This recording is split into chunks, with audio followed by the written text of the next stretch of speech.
All right, hello everybody. I see 4 people here. Um, as this is a very new thing that we are streaming our tech talks on Twitch, I think I'll maybe wait until others have also found their way here.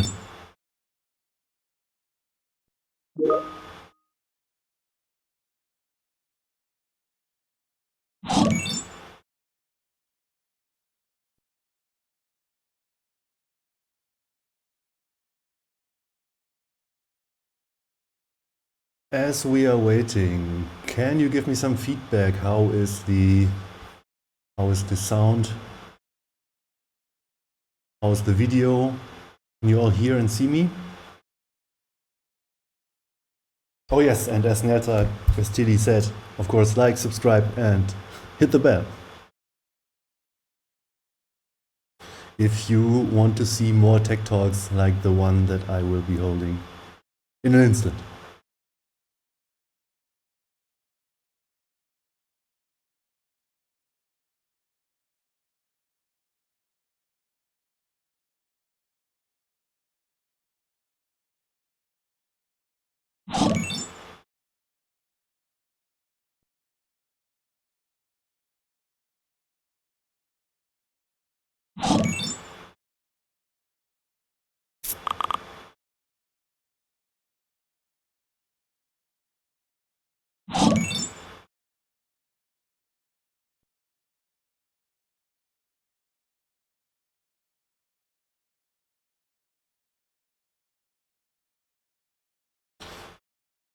In the meantime, thanks for the follow, everybody. Thanks Mespin, thanks Bulba, thanks Velva and Raven, thanks Rethon, Popcorn Niece, Hans Polo TV, and Nerdzal93 for the follow.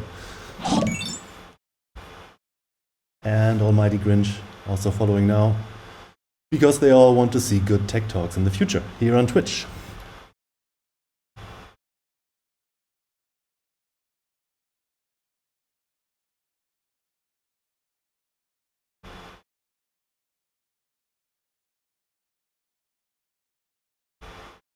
All right, so it's 15 o'clock, and I think I'll start right now.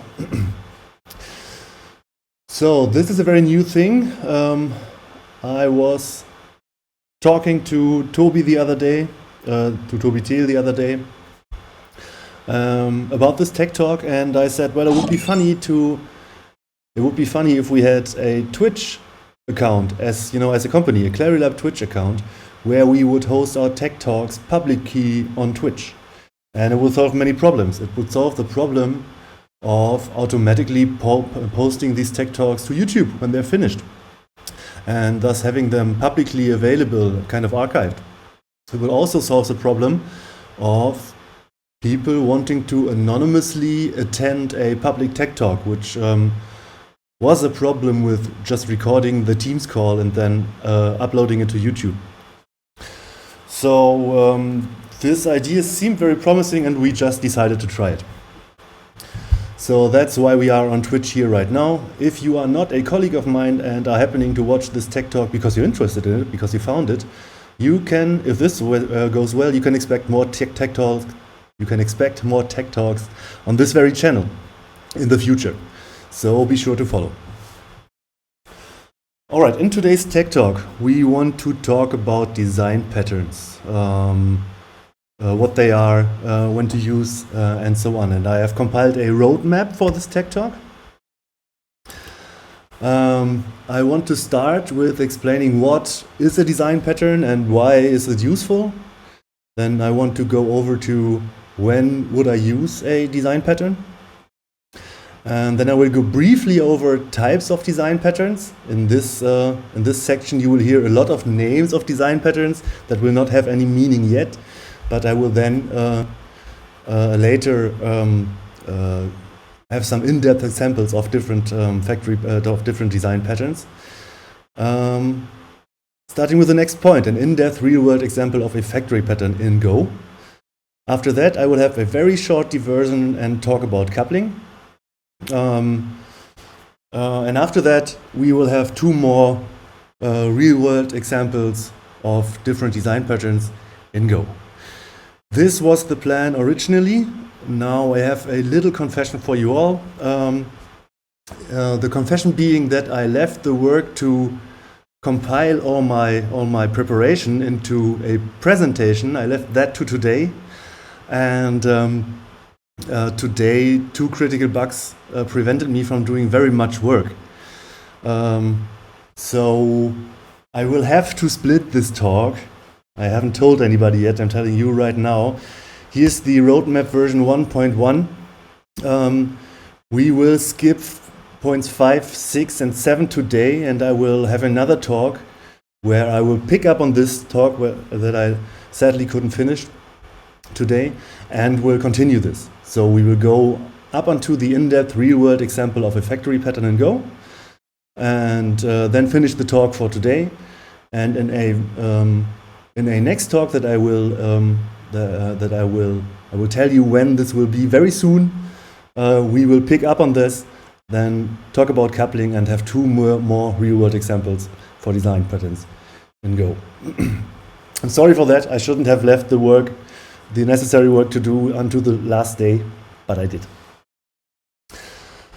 All right, let's start. I'm sorry. Let's start with what is a design pattern.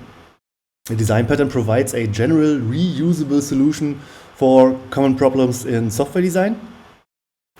And in that, it is a strategy for solving a common problem that is independent from the specific programming language. And you want to use it because you can speed up your development process if you use well-tested and proven development paradigms. For example, when a design pattern is sensible to be used, I tried here to only use real-world examples. For example, multiple database connections are costly. So we only want a single database connection and share that throughout our applications for a whole service. And there is a design pattern for this common problem that helps you solving it. It's called singleton pattern. And if you use it, you know that it's a functioning pattern, and you know that it will work if you implement it correctly. So knowledge about that singleton pattern will help you solve a problem like this more efficiently, faster, less error prone. When do we use design patterns? Well, of course, you do not implement design patterns in every project. They are not meant for project development, but for common problem solving. So if you have a common problem that is covered by a design pattern, of course, the prerequisite for this is you have to know the design patterns. Otherwise, you can't judge if there is a design pattern for your common problem, or if your problem is even a common problem. So you have to be able to choose the right pattern. You have to understand the patterns and their purposes.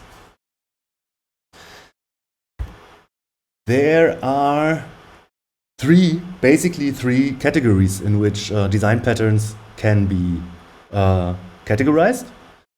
And this is the part where I will do a lot of name dropping.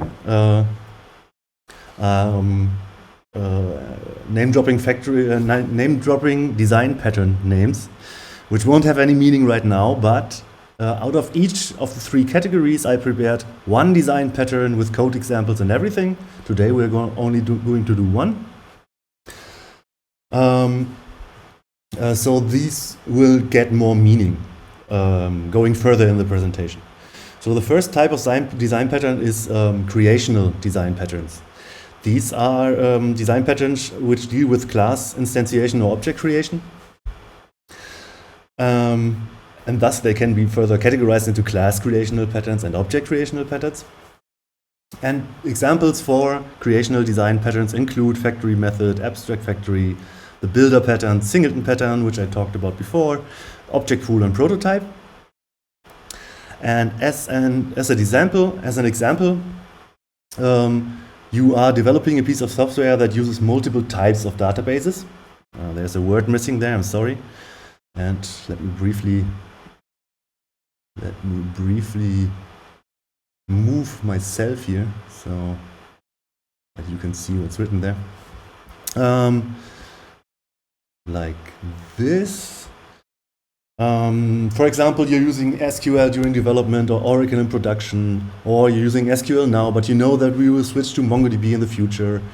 And this is an example of a common problem where the factory design pattern will prevent you from having to modify all your code when you switch DB. And more on this later in the real-world hands-on example. The second category of design patterns is the structural design patterns. And now let me move my camera again. I think the last slide was the only one where that should happen. Structural design patterns are about organizing different classes and objects to form larger structures and provide new functionality. And here you see a lot of names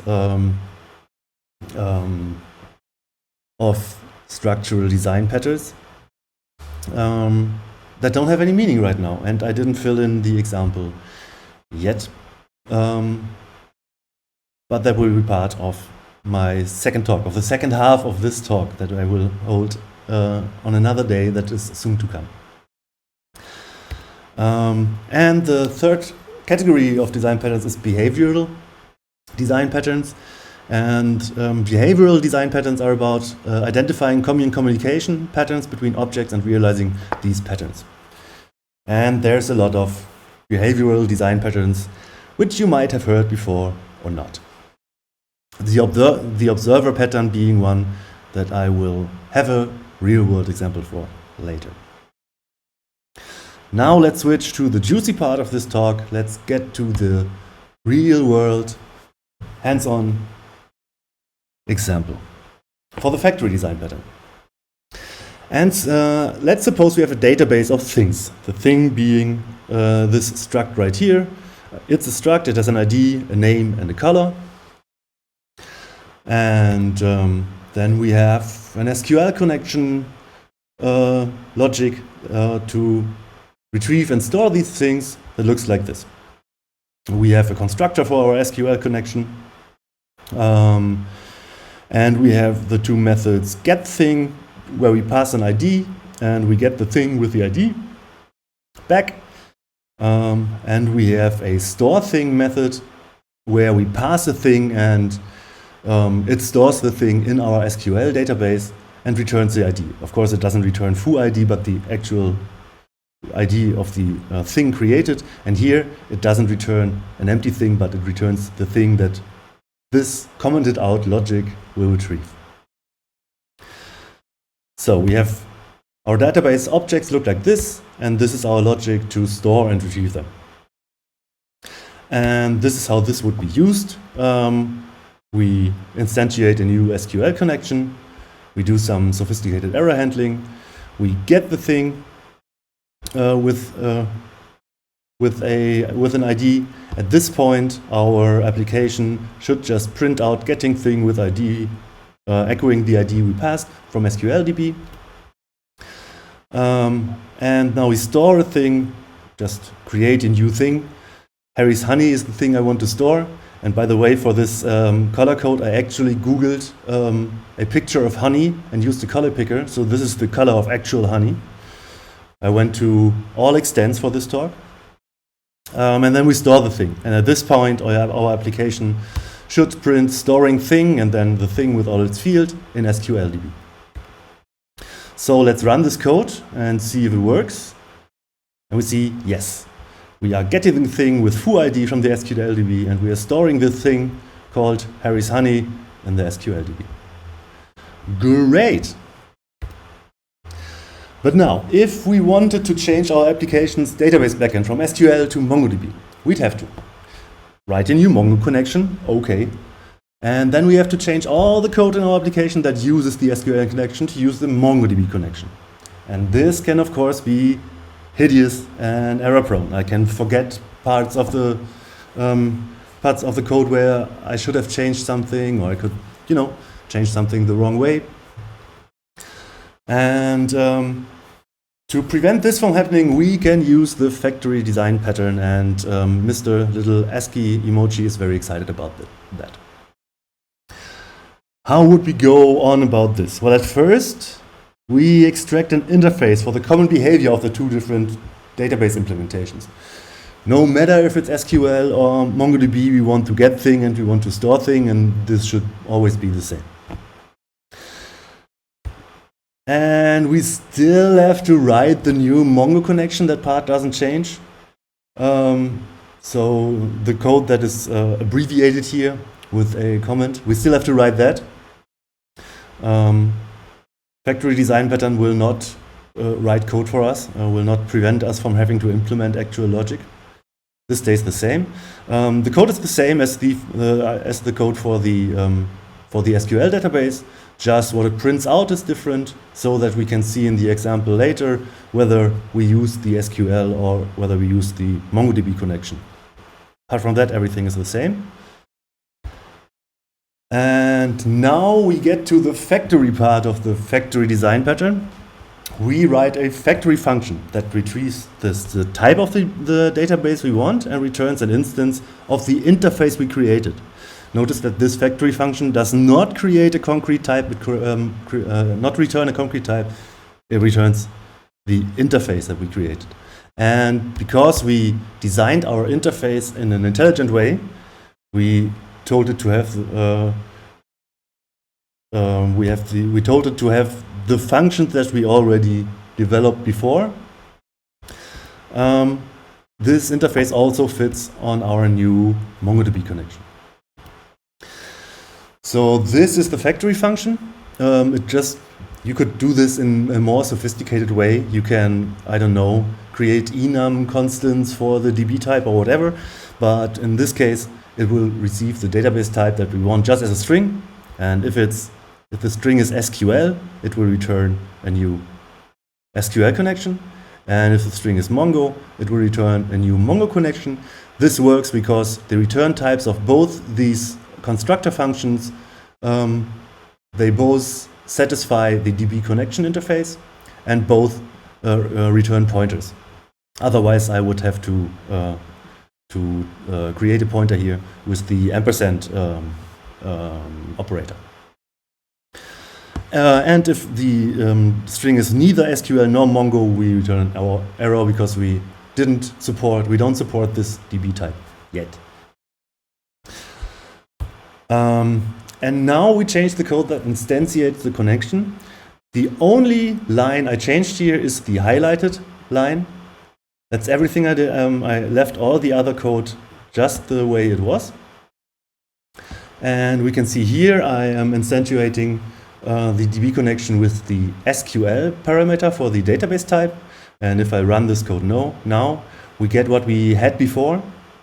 We are getting the thing with foo ID from SQLDB, and we are storing Harry's honey also in the SQL database. And it is very easy now to switch to the MongoDB database. Again, only changing one line, actually only changing one word in that one line. And everything else stays the same. And if we run this code now, we are seeing that we are getting the thing with foo ID from MongoDB, and we are storing Harry's honey in MongoDB. Sadly, I didn't think about representing this as a hex value in the string output. But this still is the integer representing the hex value that is the color of real honey. All right, so a quick recap. What did we do? I'm going to go over it one more time. I extracted an interface for the common behavior of all the different database connections. I wrote the new database connection so that it satisfies the interface. Nothing satisfies the internet. And then I wrote the actual factory function, the thing that gives this pattern its name. A function that receives the type of database connection we want and gives us an instance of the interface with the underlying concrete implementation being the implementation that we want. And then I just changed the instantiation of the database connection.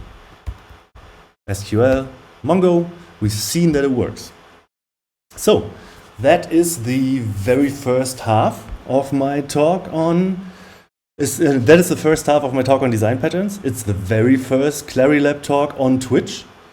Hope to see more of that. And just a quick recap. Sorry for the mess on the screen here. We went on to here right now, and in a very shortly following second half of the talk, I will still have a very short diversion on coupling, and I will have an in-depth real-world example just like the one you just saw for factory patterns, for the decorator pattern and the observer pattern, both written in Go and hoping to be somewhat relatable, real-world relatable. So, so that would be it for today. Here are my sources for this half of the talk. These are the websites that I stole from to create this talk. Now is the time for questions. I didn't include an extra slide for that. Shame on me, but if you have any questions, please ask them now in the chat and I will try to answer them as good as I can.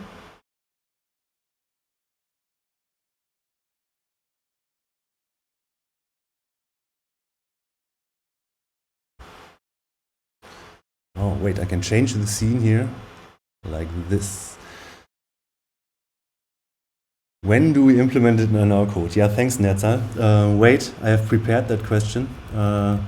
We implement it when we have a common problem to solve and when there's a design pattern for that problem to solve. Of course, the prerequisite for that is that you know your stuff about design patterns, because you can't know if there's a design pattern for your problem if you don't know the design patterns. Well, you could probably Google, but don't tell that. That's a pro tip. Any more questions? All right. And all I have to say is thank you very much. It was very fun for me as well creating this presentation. And it's very fun for me to stream this on Twitch. I have never streamed on Twitch privately, so this work stream is my very first Twitch stream. For all the people that hold talks after me, I can encourage you. I'm using Twitch Studio, which is a software by Twitch, to stream on Twitch, and it's terribly easy. You don't have to know anything about streaming. You can just press start stream and you're streaming. So let's go. Let's have a ClariLab Twitch account. I'm in on it. Everybody else, thank you very much for attending, and hope to see you soon in this very place. Bye-bye.